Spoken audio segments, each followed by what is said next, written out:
What is up, guys? Today we are going to be updating the tier list. Since our last tier list video, we've received multiple balance tunings which have changed the meta, but more importantly, the 11.2.5 mid patch has rolled in, and this, along with the fact that Blizzard seems to be pretty heavily invested into Midnight, means it's the perfect time to update the tier list because I don't really think the meta will change that much from this point on, and who knows, this tier list might even be relevant until the very end of the season. Now, since we're talking about every single spec in the game today, we're probably going to be here for a while, so let's quickly get all of the important stuff out of the way. You can see all of the tier explanations on the screen, by the way. As for my credibility, I have been getting my hands dirty this season. I'm Adrian, I'm an elemental main. I used to be a very casual Mythic Plus player, and this season I decided that I'm pushing title. I'm currently sitting at 3500 IO, and I have played with every single spec in the game. No, I'm not over exaggerating, literally with all of them, in the plus 15 to plus 18 key range, which is the key range that this tier list is intended for. Please, for the love of God, do not go into the comments talking about how your Windwalker or Outlaw should be S tier because you're top DPSing every key, but then when I ask you what keys you're running, I found out that you only do weeklies. This is not the tier list for that. It is specifically intended for that mid to high level key range. And in addition to this, I have also spent hours upon hours reviewing parses and reviewing VODs to get the best understanding of all of the specs that I talk about. And if that isn't enough, I have also contacted multiple members in my community that main these specs so that this tier list is as accurate and as unbiased as I can possibly make it. Now let's finally get into the tier list, starting with tanks. After that we're gonna do the DPS, and last of all we're gonna do the healers. If you don't care about all of the roles, timestamps are in the description. Starting off on a weaker note, Blood Death Knight. Nothing much changed about BDK, it is basically the same as it was before mid-patch. And we have talked about the spec many times already, it has some pretty big design issues. The biggest issue with BDK in higher keys is that its tanking is self-sustain based instead of mitigation based, and for that reason, this spec starts to struggle incredibly hard and incredibly fast in higher keys. You are going to be struggling super hard during gathers, you're not going to be pulling as big, and you also may have some trouble with tank busters. But aside from that, I think the spec can compensate for itself a little bit. It still does have the DK utility, you have your AMZ, you have your AMS, and also the grips, those are super useful. And in terms of damage, it is actually doing pretty well, it is kind of middle of the pack. So for all of these reasons, I think it deserves the B tier.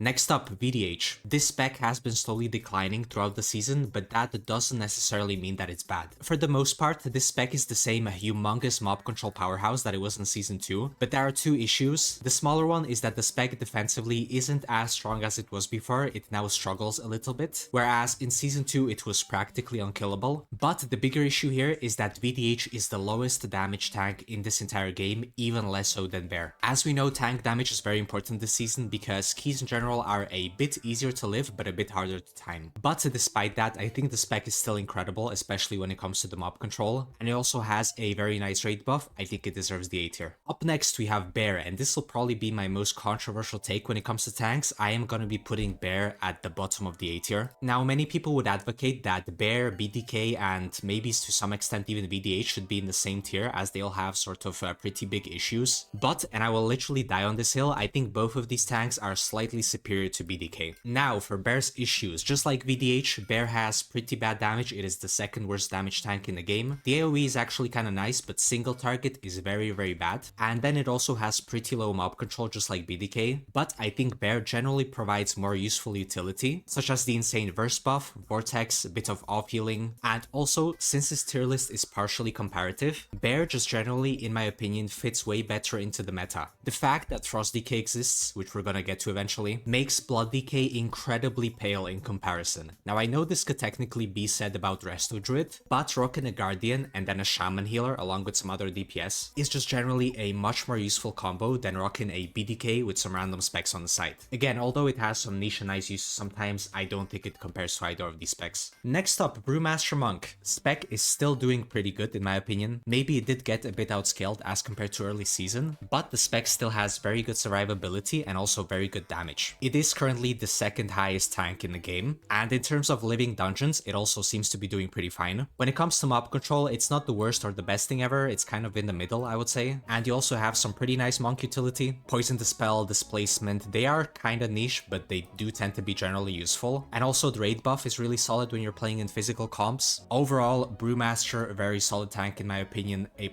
And next up, the two kings of tanks, Prot Paladin and Prot Warrior. Both of these are gonna be going into S tier, with Prot Warrior tier being better in my opinion. Prot is simply a powerhouse at any key level, regardless of if it's a +2 or a +22 at this point. It is, first of all, the tankiest tank in the game, and second of all, it is the highest damage tank in the game. And if both of these aren't enough to convince you that this spec is kind of broken right now, it also has really amazing mob control, kind of comparable to a VDH. You have an AoE interrupt, multiple CC abilities, it is really nice. And Prot Paladin, this is a very highly discussed spec this season. I used to put it into A tier, but now I put it into S tier, and here's what changed. The damage on the spec is pretty decent, it is kind of in the middle of the pack, along with Blood DK, with Prot being able to do a shit ton of AoE damage in cooldowns. And as opposed to Prot, it is just generally more defensive oriented than offensive oriented. The interrupts alone on the spec are incredible. Not only does it make it a lot easier to coordinate a group, another underrated aspect of this is that DPS gain a lot more uptime when they don't have to kick and switch targets, which is a really cool thing about Prot in my opinion that not many people talk about. And aside from that, Prot has the best defensive externals in the entire game. And the reason this is important and why I believe Prot is S tier, especially in those super high keys, you know, +20s, +21s, there are some great DPS like Elemental that are unfortunately super squishy, and that is where Prot and its amazing externals come in and essentially enable DPS like this to even be in those keys in the first place. So yeah, not gonna lie, I was a big Prot hater at the start of the season, but the more I play with these guys, it is an incredible spec to play with, especially as an Ellie Shaman main. Okay, now that we have the tanks done, let's move over to the DPS. Frost DK, biggest shocker of the video, this guy is going straight into S tier. Now in mid patch they did get a 3% nerf along with some other meta specs, but this ultimately doesn't matter at all. We talked about the spec multiple times in the past, it is just too catered for the season not to be meta. The amount of value that you can get from AMS and from grips is kinda crazy. Another thing is that the spec is practically unkillable, and also the damage profile is incredibly good.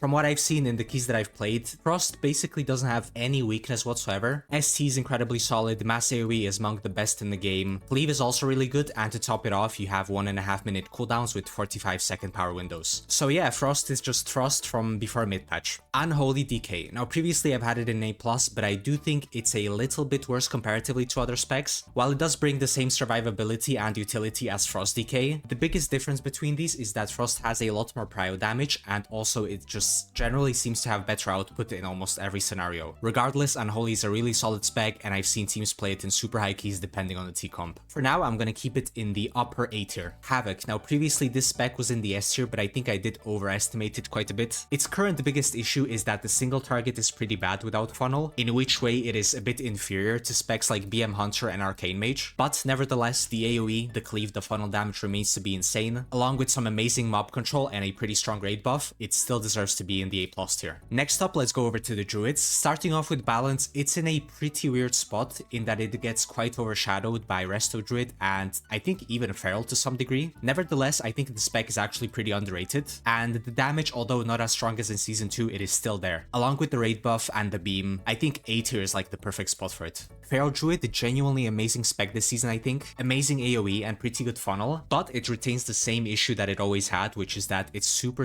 locked into playing only with physical comps, and specifically only in physical comps that don't include the Resto Druid. And because of that, the spec throws most of its versatility out of the window, and you are gonna be hurt very bad by playing it in any other comp. But yeah, when played around, it's a super solid spec going into the top of the A tier. Augmentation Evoker. Now during mid-season, nothing really changed. Previously it was in C tier, and I'm gonna put it right back into C tier. Spec itself is not necessarily like unplayable horrible, but there is virtually no reason to ever invite this spec when you could have any other DPS. And the amount of damage that you lose in exchange for the defensives is not worth at all. Devastation Evoker. Another spec that is in a pretty weird spot in that it is in many ways essentially the ranged version of a Red Paladin, but a little bit worse in my opinion. AoE is really good and single target is solid, but the reason you invite the Dev is because of the external defensives, and although it has things like Zephyr and Cauterize, many of the effects that are cauterizable you can either ward or bop, and unlike Dev, Red also has a bubble which is not only an immunity, it can also deny some very important dungeon mechanics. Still, I wouldn't necessarily call the spec bad, it is pretty solid and it also provides some unique stuff like the mobility. I was a little unsure about the placement, but after talking to a long-term Dev player in my community, it deserves to go at the bottom of the A tier. Okay, on to the Hunters now, starting with the strongest one, Beast Mastery. Before mid-season, this spec was incredibly broken, and then they got some Dark Ranger nerfs, which ended up being about a 4% damage loss. But unlike Arcane, that nerf didn't necessarily hurt it, it just kind of balanced it out. And would you look at that, now the spec is being played in like every single world first key ever. Hunter. I think BM Hunter easily deserves the S tier. And similarly to FDK, one of the most alarming things about the spec is that the damage profile and the output essentially has no weaknesses. You do incredible single target, you have very strong cleave, amazing mass AoE, and to top it off, BM Hunter also has some funnel now. The spec does about 15% more single target when funnel mobs are around, and along with things like Dark Ranger essentially having a free extra defensive and Feign Death and Turtle, the spec is also really tanky. And yeah, overall BM incredibly powerful and versatile spec. Okay, MM Hunter. This time it's gonna get pushed down a little because of how superior BM Hunter is. Although MM still has more burst I think and possibly better cleave, BM is better in basically every other aspect. So in that way I think the spec lost quite a bit of its value. Once again, not much to say, really solid spec but kind of losing to the class curse. I'm gonna be putting it at the top of A tier. Last of all, Survival Hunter, another spec that is a bit puzzling to place because I feel like in every tier list, no matter where I place MM and Survival, the players of these specs are not gonna agree and be really mad, but I'm starting to think that's more of a class issue if you know what I mean. Nevertheless, I talked to a long-term Survival main who is currently pushing plus 17s, and we have came to the conclusion that Survival deserves the B tier. First of all, the Survival talent tree is kinda broken in that you either sacrifice a lot of AoE to get single target or the other way around, which essentially means that no matter how you build the spec, you're either gonna suck on bosses or on packs. And the second thing is that the spec is insanely positionally locked, which can make it incredibly awkward to position and do your full damage in hierarchies. And aside from that, we could also talk about the damage output, where MM and BM outclass it in many ways. So yeah, Survival carrying over some very big spec issues, not only from before mid patch, but essentially the entire expansion now. Going over to the mage class, Arcane was probably the worst loser of the mid patch. In the past almost 3 weeks, it has been slowly getting replaced by specs like Havoc and BM Hunter and one more contender that we're going to talk about. You know, you still do amazing funnel damage, amazing single target, but that is basically kind of it. The rest of the damage can kind of be replicated or replaced entirely. And I mean the raid buff also, if you're playing something like Arcane, BM, Frost Decay, the only thing you're buffing is the healer. So Arcane isn't necessarily bad, it still largely does the same thing as it did before. It's just generally a little less reliable than it was before. I'm gonna be putting it into the A+ tier.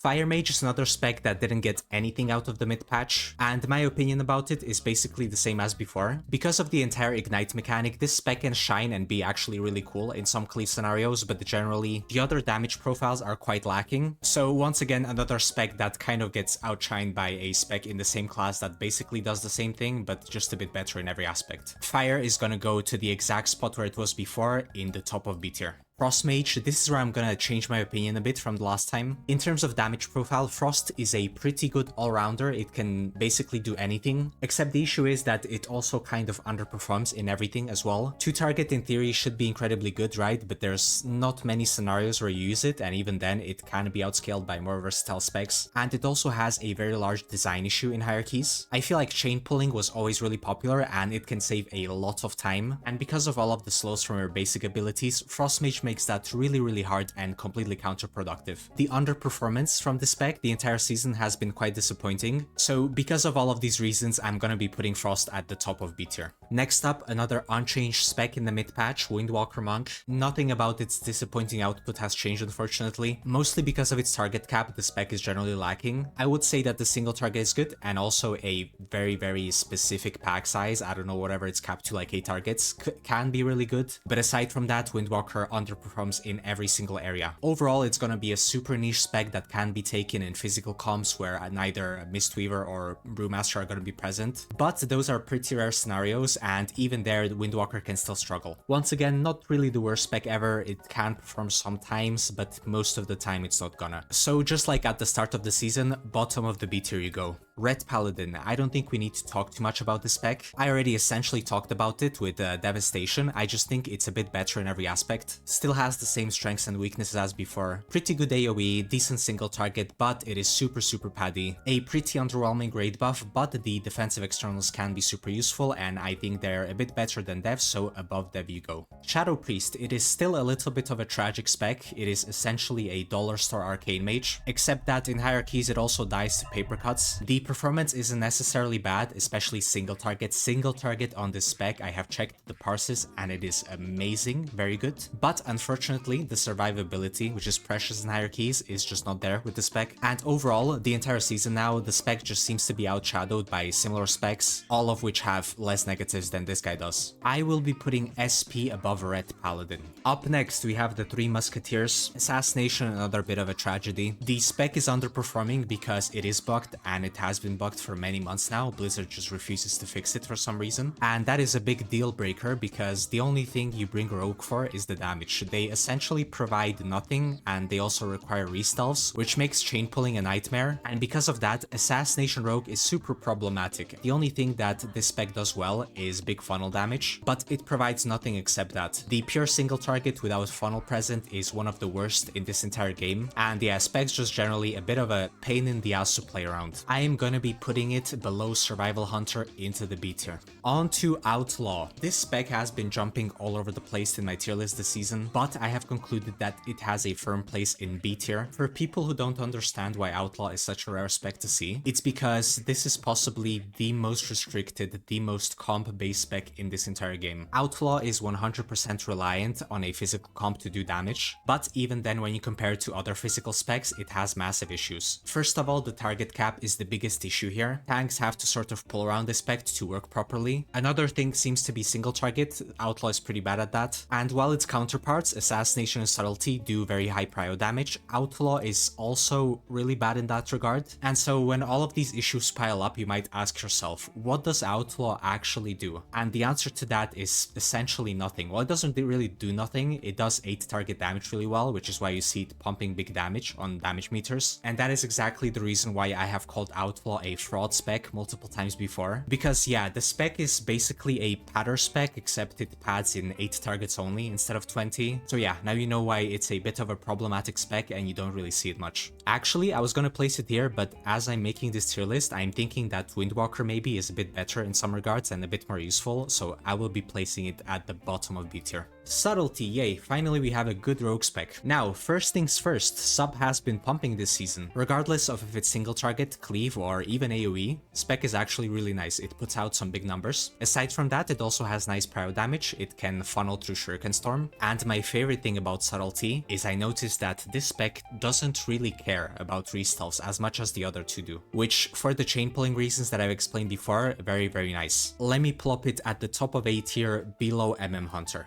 Elemental Shaman has slowly been getting pushed more and more into the meta, and now they're having an even better time because Arcane Mage is kind of out and it is being replaced by specs like Havoc, Ellie, and BM Hunter. And there are many reasons for that. First of all, although Resto is I think the most popular healer in the game, the higher keys you play, the more Resto Druid becomes prevalent, which automatically creates a spot for Ellie. And second of all, the AoE damage on the spec is pretty crazy. As an Ellie main myself, I cannot lie to you and say that all of its damage is good because it is definitely not. Any form of cleave from 2 to 4 targets on the spec is just awful, but aside from that, the spec has basically everything you could ask for. I'm gonna be putting it at the top of A tier above all of the other specs. Enhancement Shaman, unfortunately nothing has changed for the spec. I'm gonna be putting it in the very same spot it was before. When you compare Enhancement to Ellie, it should theoretically have a much better time in places like Dawnbreaker and Streets, because Ellie likes to have a lot of targets, whereas Enhancement is a lot better in single target and cleave. But unfortunately, this spec is so severely undertuned this season that Elemental is superior in every single scenario, and Enhancement gets gapped by many specs in the game.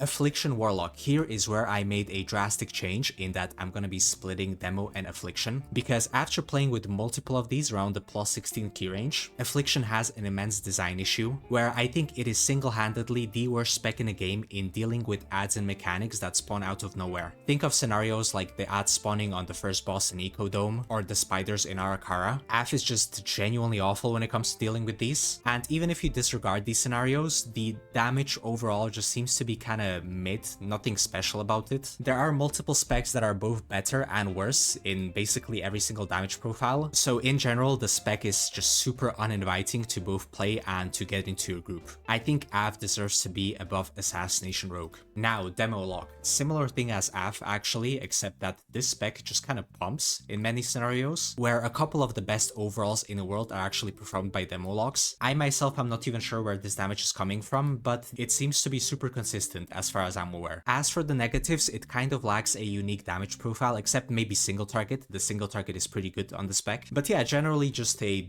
very decent all-rounder, does all kinds of damage except prio maybe. Bottom of the A tier. Okay, Destro Lock is where it gets a bit interesting with this class. Unlike the other two Warlock specs, Destro has been doing some amazing keys. The uncapped AoE on this spec is, I don't think I'm lying when I say, the highest in this entire game, and in coordinated pulls, Destro can be pulling 40, 50, maybe even more million damage. And aside from the mass AoE, it also has a more versatile damage profile. Because of talents like Havoc, Destro can actually change its rotation on the fly to accommodate a bit more prio damage, which is another reason why it's a lot more desirable than the other two specs. Oh yeah, I should have probably mentioned this when we started talking about Warlocks, but all three of them are very durable, very tanky in hierarchies, which is a big plus. Destro goes into the bottom of the A+ tier. We are nearing the end of the DPS, and this is where things go from disappointing to just straight up sad. Arms Warrior is just one big clusterfuck of a spec. This spec, I'm not really kidding when I say this, it does absolutely nothing. I mean, the general issue with classes like Rogues and Warlocks and Warriors is that they provide very little to a group and are super reliant on their damage output and damage profile. I mean, Warrior does have a raid buff at least, but still, it has to do something. Compared to other similar specs, Arms has virtually no single target, extremely mediocre cleave, and even in AoE, where it should be doing a lot better than Fury, it is just nothing special. And I mean, you can clearly see the problem here. You are inviting a damage spec that doesn't really do any kind of damage. This, combined with the fact that Fury actually has some damage and very good niches, makes Arms, in my opinion, utterly useless, and instead of putting it in the B tier like last time, I'm gonna put it at the top of C tier. And the last of the DPS, Fury Warrior. Ever since the bug fix, Fury has been really solid. Not only is it a lot better in AoE now despite being target capped, it also carried over its strong niches from before, that being single target and very good prio damage. It does also have a nice raid buff, although it kind of forces you to play with melees. The only big issue that this spec is facing is the fact that Protection Warrior exists, and because of that it will continue to be a not very popular choice to invite, but nevertheless, damage wise the spec is doing great. Fury goes to the very top of A tier. Oh my god, DPS are done. That shit took me like 2 hours to record. Finally, let's go over to the healers. And we're gonna try to go over these quickly because most of them have not changed at all since the last time. Resto Druid goes straight into S tier. Absolutely incredible healer this season, in my opinion the best one. The HPS output is the highest in the game. It also has the most broken raid buff in the game, giving you 3% verse. And as previously mentioned, also incredible at babysitting tanks and DPS that need to be babysat. Preservation goes unchanged into the A tier. Still the same design issues as before. Especially in pugs, it does very poorly with positioning, as a lot of your healing comes from frontals and cones. It also mostly does burst healing instead of high HPS, which can be a bit problematic in some of this season's healing checks. But same thing as Dev, the externals are nice, and when it works, it works.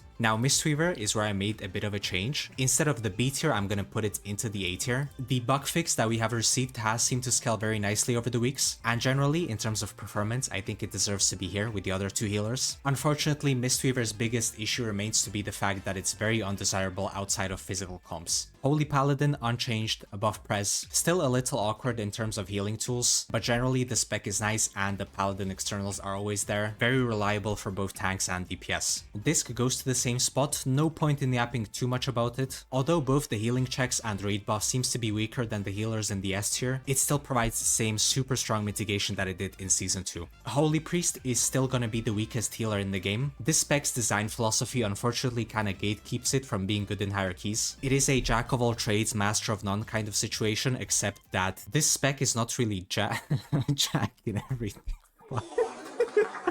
The spec is not really jacking anything. Mediocre group healing, mediocre spot healing. The raid buff is on the weaker side, but the difference between Holy and Disc is that the Disc at least provides a lot of mitigation, whereas Holy only heals damage back. So unless Blizzard tunes Holy into Oblivion where it does the highest healing in the game, I don't think it's ever gonna be good. And our last healer, Resto Shaman, the same spot as before. Basically everything about the spec is great. It's capable of doing a huge amount of HPS. The raid buff is amazing for this fairly melee oriented season, and Shaman utility is just straight up off the charts. Ooh, so that is the entire tier list for 11.2.5, but it should be viable for the next couple of months. If you main any of these specs and disagree with the placement, please let me know down below in the comments. And also please try to keep it civil. I only make tier list videos when a very big patch drops, for example mid-season or start of the season or start of an expansion, but I do gradually update the tier list after every single small change on my Discord. So if you're interested in following the tier list week after week as the meta changes, all of the updates go here along with the written explanations for all of the movements. So yeah, I'll see you there. And thank you very much for watching the video. Bye bye.